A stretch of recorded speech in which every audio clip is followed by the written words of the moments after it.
Regresamos con más de Multiversos para continuar abordando el quehacer científico de nuestra Universidad de Concepción, pero también que ocurre acá en nuestro país. Y vamos a hablar de una temática que nos involucra directamente como región, como país, y que tiene también un vínculo social, comunitario. ¿Les suena la marea roja? El no consumir algunos productos del mar, en realidad, en general, productos del mar sin pasar por un proceso de cocción. El daño que hay, por ejemplo, algo que se ha generado ya desde 1970, como por ejemplo el primer brote de Alexandrium catenella, bien digo, en el estrecho de Magallanes, pescadores intoxicados, gente intoxicada en general. ¿Se ha intoxicado alguna vez usted en su casa? Bueno, vamos a abordar esto y cómo la ciencia ha ido generando conocimiento en torno a este concepto popularmente conocido como marea roja. Nos acompaña en esta jornada Victoria Alfaro, quien es ingeniera en biotecnología marina y acuicultura UDEC, Ingeniería Biotecnología UDEC. ¿Qué tal, Victoria? ¿Cómo estás? Bienvenida. Gracias por tu presentación, Matías. Coméntanos acerca de este concepto, primero. Sí. ¿Qué es la marea roja? Puede ser que tengamos otro concepto. Claro, el mal concepto de marea roja, que en realidad son floraciones algales nocivas y se le llama marea roja porque hace tiempo solo se consideraban estas que cambian el color del agua. Pues algunas cambian, pero no siempre son rojas, pueden ser café, verde, pero la gente, esto es lo que tiene el nombre común. Quedó en el imaginario. Sí, de hecho en el gobierno también está el programa Marea Roja. Pero claro, lo correcto realmente son floraciones algales nocivas, que esto que sucede, que es algo natural en el agua, no es que haya una contaminación o algo así, sino que dentro de la vida de las microalgas, de su ecología, ellas a veces se dan las condiciones y generan estas proliferaciones más grandes que crece una en relación de la otra y pueden generar toxinas, como lo decías tú, que la gente se intoxicaba, pero también puede generar otros problemas, que quizás no genera toxina, pero crece tanto que disminuye el oxígeno en el agua y los organismos que están ahí se ven afectados y empiezan a morir. Pero claro, lo que dices tú de las toxinas también es un problema súper importante porque la gente consume estos mariscos contaminados y pueden llegar a morir. Está la toxina paralizante que puede generar cuadros de paro cardiorrespiratorio y la gente puede llegar a morir. Entonces es súper importante comer mariscos en lugares aptos, fiscalizados, porque muy importante es que la cocción no mata la toxina. Uno tiene que comer mariscos cocidos por las bacterias, los virus, pero estas toxinas aguantan la cocción. Entonces el cocerlos no hace que sea inocuo. ¿Ya? Desmitificando inmediatamente. Sí, eso es lo que me gusta a mí. Dato importante, porque eso cuando uno está ahí conversando este tipo de conceptos, es importante tenerlo ahí y también para uno, para el cuidado de la salud propia. Sí. Y esto, bueno, aprovechando el tema de floración algal, nosotros hemos hablado de las cianobacterias, hemos hablado aquí de espacios, o sea, situaciones similares a modo de concepto para también ir asociando con otras instancias que se han dado en lagunas. ¿Es algo similar o...? Sí, es lo mismo, solamente que en agua dulce. También perfecto. Lo mismo, se dan ciertas condiciones donde estos organismos logran proliferar en exceso y generan esta contaminación que nosotros lo vemos como algo nocivo porque claro, no podemos consumir estos productos o en los lagos, no se puede usar de forma recreacional, ya como hemos visto en los lagos del sur que han crecido. En Quillón acá, de hecho. Sí, pues también. La Laguna Vendaña. Y claro, por ejemplo, eso genera que la gente se bañaba y le generaba como una alergia. Claro. Y bueno, pueden ser diferentes factores, ya sea exceso de contaminación, exceso de nutrientes, aumento en las temperaturas también del ecosistema, y hay diversos factores que pueden estar potenciando esto. Pues eso es lo que nosotros buscamos. Investigar y desentrañar y saber qué es lo que genera, qué es lo que gatilla que esto crezca, que genere este efecto. Bueno, como buen ser humano, partimos esta conversación de una forma antropocéntrica, centrándonos en nosotros, claro, pero no solo nos afecta a nosotros, ¿cierto? Es todo un ecosistema que cambia. Claro, por ejemplo, a veces pasa, sobre todo acá en la región del Biobío, que vemos varazones, ¿cierto? A veces vemos la noticia, hubo varazón, peces o almeja o qué sé yo. Y acá pasa que en nuestra zona, en la región del Biobío, existen las zonas mínimas de oxígeno. Entonces a veces puede haber este pedacito de agua que no tiene oxígeno y justo un pescado se atravesó y no pudo respirar y murió. Pero a veces también puede ser por las toxinas. Entonces nosotros necesitamos saber qué es lo que está ocurriendo. Como bien dices tú, nosotros nos estamos centrando en nuestro efecto. pero dentro de la columna de agua están ocurriendo muchas cosas. De hecho, estas toxinas que se generan no tienen nada que ver con nosotros, no es que nos quieran matar, que nos quieran hacer daño, solamente que como los organismos que filtran, como el chorito, la almeja, se alimentan de estas microalgas, a ellos no les hace daño. Pero lo que pasa es que ellos las bioacumulan. Entonces, como nosotros consumimos estos mariscos, así llega a nosotros. Entonces, no es que ellos nos quieran hacer daño a nosotros, solamente que nosotros estamos consumiendo algo que también hay en el mar y así llega a nosotros. Y lo mismo pasa con los peces, por ejemplo, la salmonicultura en el sur. Esto es algo natural, pero como nosotros tenemos estas granjas de peces, nos vemos afectados ya ahí desde una vista comercial, económica, social, de contaminación, ¿cierto? Porque de alguna forma hay que eliminar estos peces que mueren contaminados. Entonces igual es bien importante el tema a nivel de Chile, ya que nosotros somos el principal exportador de salmón en el mundo, entonces también es un golpe fuerte a la economía cuando ocurre esto en el sur. ¿Hace cuánto tiempo tú estás investigando este tema? Yo empecé desde antes que terminaba la carrera. Bueno, yo trabajo con la doctora Alison Astuya, ella fue mi profesora en el pregrado, fue mi tutora de la tesis. Yo desde ahí que partí este tema de las microalgas, que siempre me llamaron mucho la atención, porque si bien ahora la estamos conversando desde este punto de vista de toxina, también estas microalgas tienen otros usos que pueden ser en pos a nuestro beneficio, como suplementos o no sé, agroestimulantes, ¿cachai? Como de forma más natural. Pero a mí me gustó esto de la toxicidad. Y intentar investigar por qué un organismo tan pequeñito que nosotros a nuestro ojo desnudo no lo vemos, tenemos que usar un microscopio, pero que es tan pequeñito que puede generar este problema tan grande. Eso a mí me llamó un montón la atención y dije, ya quiero entrar acá. Y así ya llevo 5 años. Bueno, y te marcó también, me imagino, de manera personal y también de manera como científica, porque participaste por un mes en un viaje de investigación a bordo del buque científico alemán Meteor, donde pudiste también, además de, obviamente, vivir una experiencia nueva, también realizar, avanzar en la investigación. Sí, al estar en este buque Meteor yo cumplí un sueño. Yo la verdad es que desde que elegí una carrera relacionada al mar, yo dije, yo siempre me quiero embarcar y atravesar y navegar. Y bueno, se dio esta oportunidad por la colaboración con el doctor Bernd Krog desde Alemania, que ya tenían esta investigación más o menos lista, que venían los alemanes para acá con este barco, partíamos desde Punta Arenas y se bajó alguien. Y le dijeron a mi jefa, oye, ¿sabéis que necesitamos a alguien que haga esta pega? Y mi jefa me dijo, ¿tú quieres? Y dije, pero obvio, por supuesto. Y ahí ella me dijo, no, si son como 2 semanas nomás. Y bueno, después me enteré que eran 5. Así que ahí viajé a Punta Arenas y desde Punta Arenas con diferentes investigadores de Chile, del IFOP, del Centro de Investigación de la Patagonia, acá de Copas Coastal de nuestra universidad, nos embarcamos con los científicos alemanes a recorrer desde Magallanes, porque empezamos en Punta Arenas, pero luego bajamos como a Ushuaia, que es como la última ciudad del mundo. Por supuesto, sí. Sí, y de ahí navegamos por todos los fiordos hasta acá, hasta Talcahuano.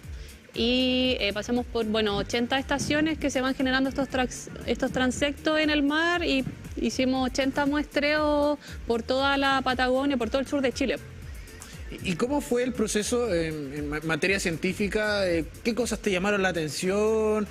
Vamos ahí desde el comienzo hasta cuando ya empezaron a notar quizás algunos temas ya con más datos, con más información disponible. Mira, lo primero que a mí me asombró fue lo bien equipado que está este barco alemán, porque en Alemania lo que pasa es que, esto es financiado por el Estado. Entonces los científicos presentan el proyecto al Estado y el Estado ahí decide si financiar o no.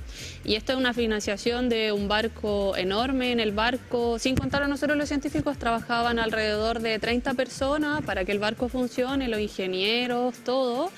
Y el barco además adentro está equipado para ciencia, es un barco para eso, entonces tiene diferentes laboratorios, cámaras a diferentes temperaturas. De hecho, lo que a mí más me sorprendió era que el barco, no sé, tenía una planta de nitrógeno líquido, que nosotros ni siquiera acá en la universidad, ninguna universidad en Chile tiene una planta de nitrógeno líquido, siempre se tiene que comprar aparte. Imagínate que aquí el barco tenía la propia suya, o sea, así de equipado para hacer ciencia, para que todo funcione perfecto. Los alemanes hacían que todo funcionaran como un reloj. En realidad, en relación a eso no tuvimos ningún problema. Además, esta es una empresa que presta este servicio, o sea que el Estado la financia.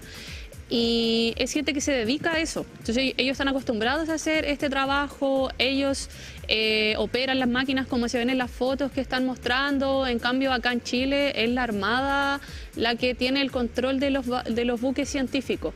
Entonces a veces uno trabaja con gente que no está tan familiarizada con lo que uno hace, entonces a veces es más complejo la comunicación, claro. ¿cachai? Y eso también no están tan equipados como acá, que era, no sé, nosotros estábamos en la Patagonia, o sea, pasando por glaciares, ventisqueros, pero adentro todo estaba calefaccionado, todo muy cómodo, teníamos inyección desde agua de ahí mismo para tomar las muestras, entonces realmente, a pesar de que trabajábamos un montón, todo era muy cómodo, porque trabajábamos de lunes a lunes, desde las 8 de la mañana hasta las 6 de la tarde, sin parar, a veces más tarde, pero así realmente viviendo una experiencia increíble, porque también de fondo, o sea, teníamos los paisajes de la Patagonia, más encima en otoño, unos colores preciosos.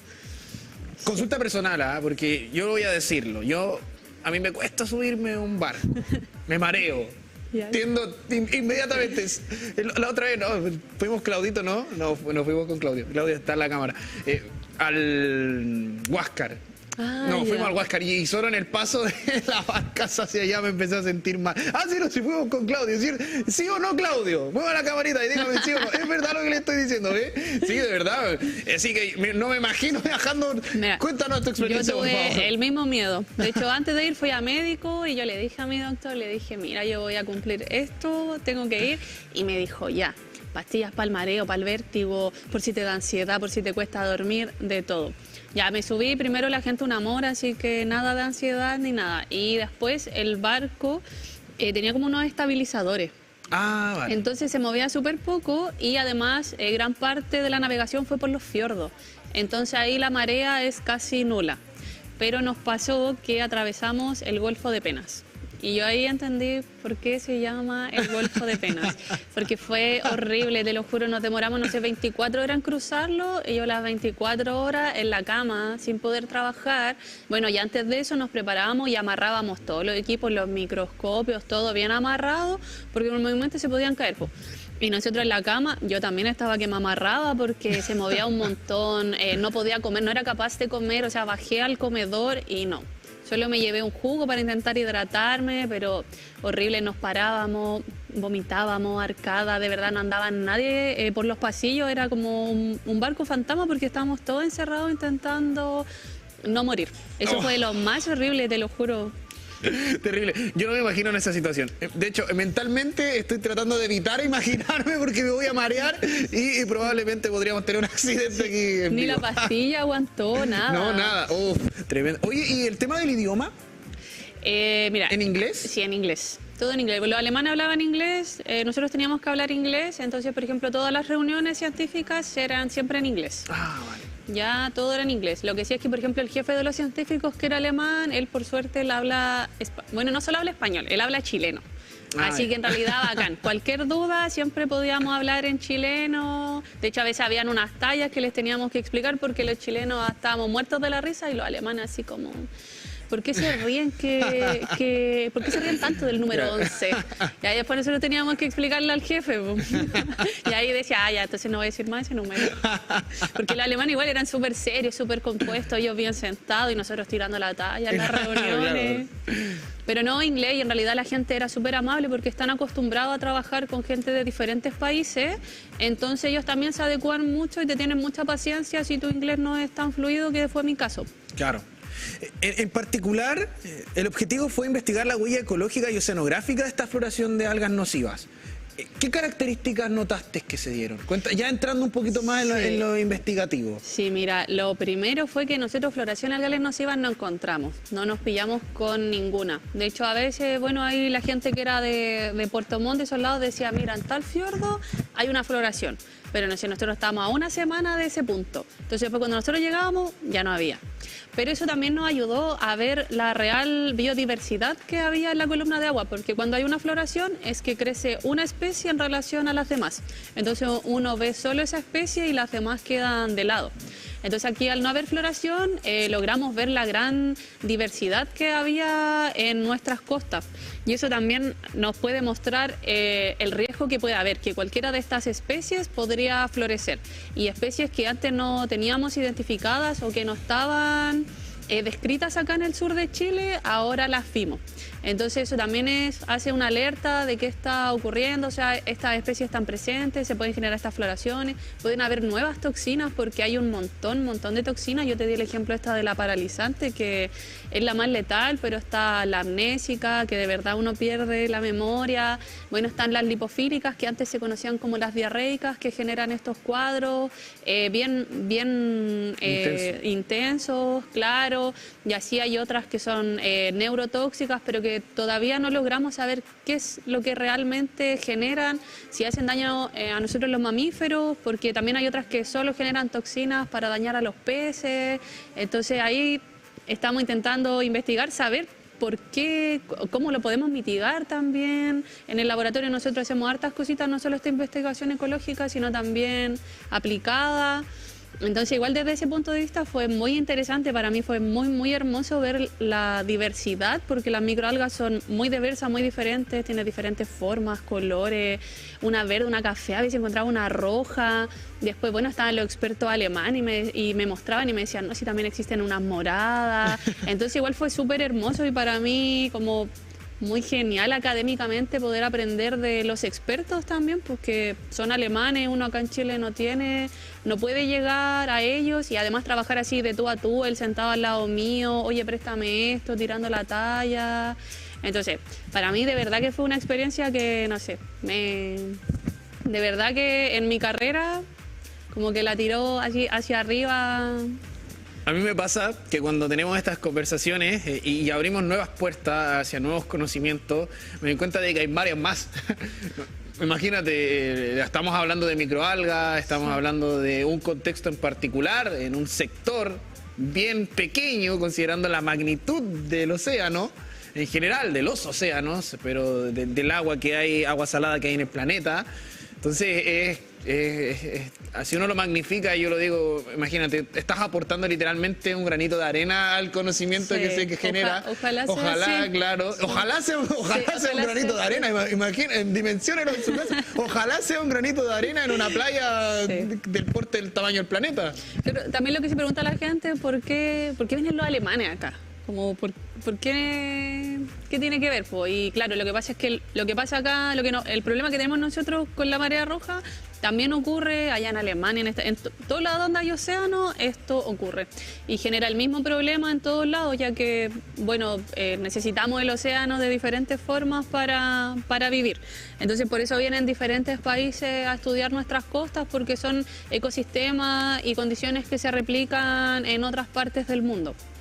Victoria, a modo de proyección, nos mencionabas este hito que impulsa tu carrera. ¿Qué es lo que buscas en lo personal? ¿Cuáles son tus deseos, tus sueños hacia el futuro? Hoy la verdad a mí me gustaría volverme experta en este tema.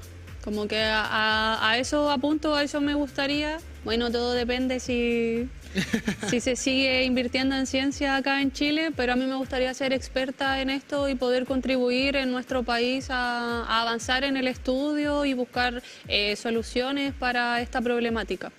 Bueno, importante también ahí el mensaje, la inversión en ciencia nunca está de más, en todas las ciencias, ahí no hay que dejar ciencias productivas y ciencias improductivas. ¿Qué es eso? ¿Qué es eso? Por favor. Perdóneme, o sea, la ciencia no es que quede en un libro ni tampoco existen ciencias improductivas y productivas. Si no entendemos las dinámicas sociales, no vamos a entender cómo afecta la marea roja en una población determinada.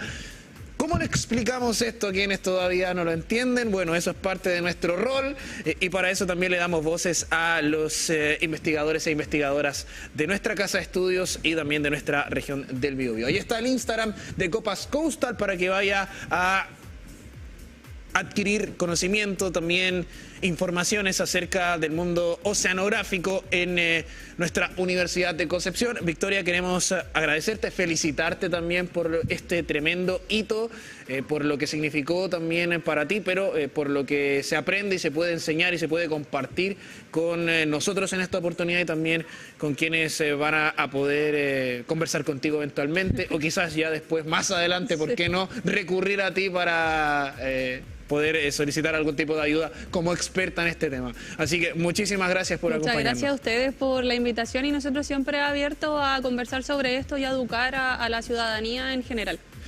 Queremos invitarles a ustedes a que vayan a revisar el Instagram de Copas Coastal, donde hay mayor información acerca de este y otras temáticas. Nosotros nos separamos brevemente, pausa y volvemos.